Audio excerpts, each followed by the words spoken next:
ഇടുക്കി ചൊക്രമുടി ഭൂമി കയ്യേറ്റത്തിൽ തുടർ നടപടികൾ വൈകുന്നു. കയ്യേറ്റത്തിൽ പങ്കുള്ള ചില ഉന്നത റവന്യൂ ഉദ്യോഗസ്ഥരെ സംരക്ഷിക്കാൻ ശ്രമം നടക്കുന്നുവെന്നാണ് ആരോപണം. ഇതിനെതിരെ കോടതിയെ സമീപിക്കാനാണ് ചൊക്രമുടി സംരക്ഷണ സമിതിയുടെ തീരുമാനം.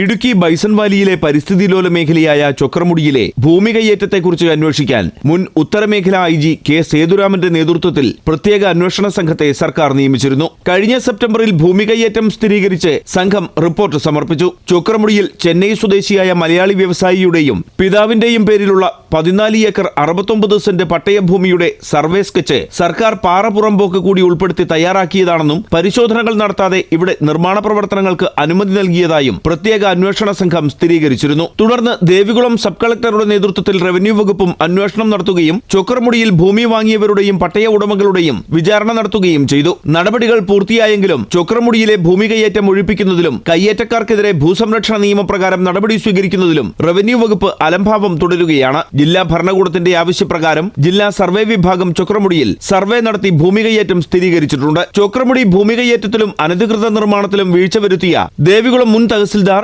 ചാർജ് ഓഫീസറായ ഡെപ്യൂട്ടി തഹസിൽദാർ, വിവാദ ഭൂമിയിൽ വീട് നിർമ്മിക്കുന്നതിന് NOC നൽകിയ ബൈസൺ വാലി വില്ലേജ് ഓഫീസർ, പട്ടയഭൂമിയിൽ 354.59 ഹെക്ടർ സർക്കാർ ഭൂമി കൂടി ഉൾപ്പെടുത്തി സർവേ സ്കെച്ച് തയ്യാറാക്കിയ മുൻ ഉടുമ്പൻചോല താലൂക്ക് സർവേയർ എന്നിവരെ കഴിഞ്ഞ ഒക്ടോബറിൽ സർവീസിൽ നിന്ന് സസ്പെൻഡ് ചെയ്തിരുന്നു. എന്നാൽ റവന്യൂ മന്ത്രിയുടെ ഓഫീസിലെയും റവന്യൂ വകുപ്പിലെയും ചില ഉന്നതരെ ഒഴിവാക്കിയെന്നാണ് ആക്ഷേപം.